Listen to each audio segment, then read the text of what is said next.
আমরা প্রায় 1000 candidate 7 SLST primary ও upper primary চাকরি প্রার্থী আল্লাহর নামে শপথ করছি যে পশ্চিমবঙ্গ মাদ্রাসা সার্ভিস কমিশন নবম, দশম ও একাদশ দ্বাদশ নিয়োগ প্রক্রিয়া সম্পন্ন করেছেন। বেশ ভালো। অথচ প্রাইমারি ও আপার প্রাইমারি নিয়োগ রাখতে রেখেছেন।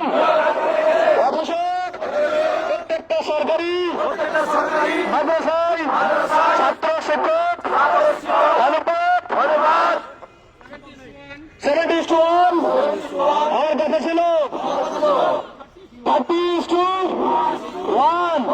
কি ভয়ানক! সরকার ও কমিশন বারবার প্রতিশ্রুতি দিয়েছেন ও সেই প্রতিশ্রুতি ভঙ্গ করেছেন।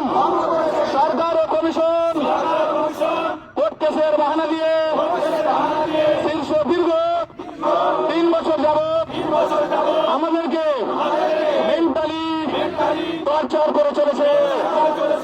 31শে জানুয়ারি 2026-এর মধ্যে যদি প্রাইমারি ও আপার প্রাইমারি নিয়োগ প্রক্রিয়া সম্পন্ন না করে তাহলে আমরা এই সরকার ও কমিশন ব্যর্থতা, অবহেলা, আরবি ও থিওলজির প্রতি বঞ্চনা, মাদ্রাসা শিক্ষার প্রতি অবহেলা,